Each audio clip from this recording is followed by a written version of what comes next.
Welcome to the Next Level Facebook Ads Podcast with Phil Graham and Sam Carlson. We help you master Facebook ads and give you an edge over your competition. If you want to be part of a movement that is taking digital marketers to new heights, this is for you. Let's go. What is up, everybody? Welcome back to the Next Level Facebook Ads Podcast, episode 114. Today, I'm your host, Sam Carlson, and I'm joined, as always, with my buddy, Phil Graham. What is up, everybody? Super excited to be here because we're going to be talking about how to grow your business with webinars and avoiding those common pitfalls. I know both of us love talking about webinars. We actually haven't done a show on webinars, I don't think, ever as a podcast. So I think it's going to be fun. No, and I tell you what, there's a lot of talk going around about the status, of the state of the union when it comes to webinars. And first, I love webinars. Second, they are not dead, contrary to popular belief. Believe. But there's a lot of reasons why they might not work for you. And so today I think is going to be a good introduction to them, some of the pitfalls and things that people may or may not be doing correct when it comes to webinars. They're amazing. They're an awesome tool. So dude, let's jump into webinars. There's a lot of people that kind of think webinars are dead, and that's far from the truth. You know what's dead? Are bad webinars. That's what's dead. Or people doing it wrong. Webinars are very much alive if you do them right and have the right strategy behind it. So we're going to talk about that. And also we'll talk about some pitfalls, of people that are doing it wrong. This to me is a very big common problem I see with webinars is I see a lot of people, they will copy somebody else's webinar, just some, not necessarily a training, but they'll copy somebody's webinar and just do the exact same thing and expect the same result. But to me, you've got to have your style and the right webinar for your audience. There's not like one size fits all. Right. So, and we've talked about things like that before, right? Yeah. We've talked about like people when they quote funnel hack, right? Yeah. Or they, maybe they see Tony Robbins making, and they copy his funnel. Right. And they expect the same results, yet they're not famous. Yeah. Well, and so this is what's happening. This is what is one of the key detriments to a webinar is people are going out and they say, hey, we've heard there's a ton of money to be made in webinars, which there is, but if done, that's the big caveat, if done correctly, right? It's this whole paradigm of, we're just going to basically, we want to make money. So we're going to copy what other people says is making them money without creating real value for your audience and providing them with amazing information. You're not going to get anywhere. And I think that is, at the end of the day, a webinar really works the best when you provide a compelling argument and story and storyline for your product or service. Yep. Right? And if you're basically just kind of copy and pasting what other people do, you end up with information that's presented to an audience and it kind of falls on deaf ears. They don't get it, And that's, by the way, if you've done a webinar and you have converted 0 sales, that's what's happening. Mm-hmm. Right? That message is not resonating at all. So you got to get down to the heart of the matter, get down to the real problem and speak to the key problem and create a solution for it is really what it boils down to. Yeah, for sure. And Sam and I are not saying there isn't a good frameworks out there, but you want to use the framework and plug in stuff specific to your situation and your audience, and just don't expect that, you're going to get the exact same result as a Tony Robbins, doing the same kind of thing they do. So That's really like the main message. There's good frameworks out there, but you got to plug in your stuff, your brand, your personality, and then your audience, their pain points and all that stuff. And then that's where you can create a great webinar that can work. Absolutely. You should have a framework to follow because frameworks are helpful. Again, the detriment here is not that the framework is bad. It's just that it's if you're being tactical and saying the exact same words, but the audience changes, that's where things really get into trouble. At the end of the day, When it comes to making offers, offers only work because you're speaking to an audience's key problems. So if you don't understand the audience, then your webinar is going to fall on deaf ears. That's really what it is. The idea of diagnostic copy. If you can diagnose or describe a problem to a prospect better than they can describe their own problem, they naturally think that you have the solution.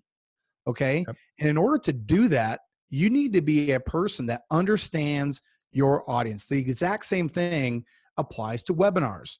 If you want your webinar to work, the first thing is really understanding the audience that it's going out to. If you understand their problems, their issues, then you can craft an offer that solves them. If we just started the podcast and said you have to understand your audience, we could just end the podcast. Like, that really is. I mean, it really is the secret. You know, if you can describe it better than they even realize. And I always give this example when I'm talking to a client. For some reason, I use chiropractic every time. I have lots of other types of clients, but I'm still going to use the example. But hey, it's better than a football example every time, right? There you go. But what I do is I always say with a chiropractor client that we have, when he was going to market, he would talk about just the back pain that they solved, and he would talk about their techniques and stuff. But what transformed what we did for him was when, instead of starting there, we started with describing their pain first. And we would talk about, you know, maybe it hurts when you roll over in bed. Maybe you can't run with the kids in the park. Or maybe you worry that you're never going to have another pain-free day again. You know, like stuff like that. And you have to be careful how you word it, especially nowadays with ad policies and stuff. But the fact that we were describing somebody's reality that has back pain first, and then after that, transitioning into here's how we help that. You can do that with any product or service. Doesn't matter who you are. Doesn't matter if you're a doctor, if you're a plumber, you know, no matter what, you can describe the situation they're in right now first, really well, better than anybody else, and then transition into how you help them get to where they want to be. That's really, if you do that in your ad, don't just like wait for the webinar for that. Make sure you do that to attract them onto the webinar, and then you do it again on the webinar. That's a great combo for success right there. Webinars are not dead. No. Webinars just need to be done properly, and they need to be done with the right audience in mind. Definitely. I mean, just in 2018, I had a client that started with zero, no list, no product, no nothing. And we did Facebook ads to a webinar, and we made over $1 million of sales in just 6 months. That's awesome. And that was primarily using like a webinar. Now I want to be careful here. It's not an income claim. That's not going to happen to most people. That's not normal. But the fact that it was possible, it did happen in his situation using a webinar and Facebook ads is pretty cool. Like, it shows you that, you know, it's possible that whether you're trying to make $1 million or 1,000 or 10 million, whatever the number is, you can use webinars to help you stand out and get attention. Here's one good tip as well with webinars is a lot of people either don't realize how much it costs to get somebody onto a webinar, or they have really unrealistic expectations about what that would cost. So if I had to point to an average, and I would love to hear Sam's number as well. You know, I have clients in tons of different niches, so I see all kinds of different things. We've seen webinar registrations as low as $1 or $2, and I've seen them over 20. If I had to, you know, have an average, I would say between 10 and 15 bucks is kind of on average across all industries what we see it costs to get somebody on a webinar. Does that kind of jive with your experience too, with your stuff, Sam, or what would you think is an average? Yeah, I would agree with that. I think a big part of that, if you're considering doing one, a big part of that is just to say, well, what is the extent of my audience's problem? Because if it's a you know, business to business kind of thing, and you're offering a similar service to other people, yeah, you're going to have a higher cost. Okay. But if it's something unique and it solves a problem that nobody else is solving, and you can really hit the hammer on the head fairly easily, man, I tell you what, that is when things get really fun and exciting. Yeah, I would agree with you on that range. So thinking of the math here, and again, like I've seen some niches as low as $1 or something per attendee, which is really good. But let's use an average of, five. I see some niches, in the $5 range as well. So whether it's 5, 10, 15, whatever that number is, it's going to be different for every situation. You can't just say, well, this mortgage one was $5 and we're going to try it in some other industry over here and expect the same. You have to test. But let's just give an example, because what a webinar funnel is math, is really what it is. So you have to get the creative right. You have to give a great webinar and have a great product or service and all that kind of stuff. But once you know that that's all true, then it's pure math. So let's run some numbers real quick. Let's say you wanted 500 people to register for a webinar. You wanted 500. Now, how many are actually going to show up? Because once you get 500 registered, how many are going to show up? Well, industry standards is typically anywhere from 30 to 40%. It's probably 35%, somewhere around there. But let's say 35% of that 500 show up. That means 175 people actually will show up on the webinar live if you kind of meet that industry benchmark. So let's say it's $10 per registration. That's $500 times 10 is $5,000. Okay, so you paid $5,000 to essentially get 500 signups, but 175 people to show up. Now, out of that 175, then it's more math. How many of those convert to a sale from that webinar? What is an average conversion rate? And this number varies wildly because there's so many factors, including your ability. So out of 175 people, 20% would be 35 sales. Right. Okay.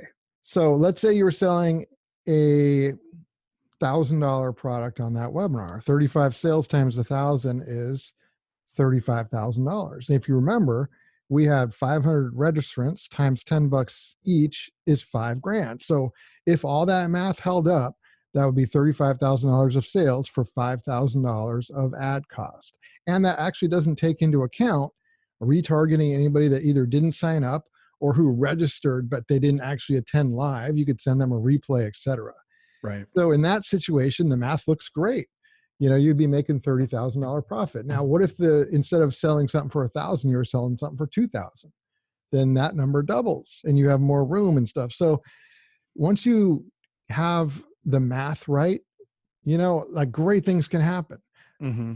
But you got to be smart about it. You don't want to just throw money to the wind. You've got to test your web. Here's another big mistake. Oh my gosh. Okay.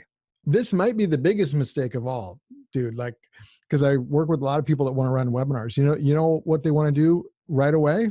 Send it, make it evergreen. Yep. They want to automate it. And it's like, no, do not automate a webinar until you've given it dozens of times. You've dialed it in and your conversion rate is great. I can't tell you how many people want to just record it once and automate it. And no matter how good you are, that's not going to work very well unless you like get lucky and you get struck by lightning in a good way. It's not the right way to do it. Yeah, that's the false vision of the laptop lifestyle, right? It does take work. It does take testing. It does take effort. But once you tweak it to the point to where and I think Dan Kennedy calls it filling in the potholes, right? He calls that in his sales, ultimate sales letter, I think it is. Like once you get it to the point to where your webinar is a great offer, first of all, and then you fill in all the potholes, then you can send that thing evergreen and it will be an amazing tool for you to make sales day in, day out. That's what's great about it. But it's a false expectation to say, hey, I finished my webinar today and tomorrow I'm going to make it evergreen and it's going to make me money so I can go travel the world. Yeah. And a lot of people think that they get sold by a bunch of scammers who preach that, and it's just false. Of course you should do a bunch of live ones. Yeah.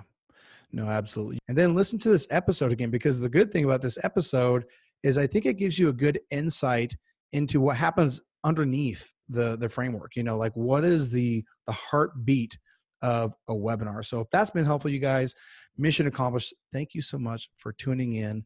And 114's in the books, man. Thank you guys so much for listening. We'll see you next time. Peace out. Thanks for listening to the Next Level Facebook Ads Podcast. Please remember to subscribe and share this with all your friends. For show notes, more tips, and to learn more about us, please visit fbadspodcast.com.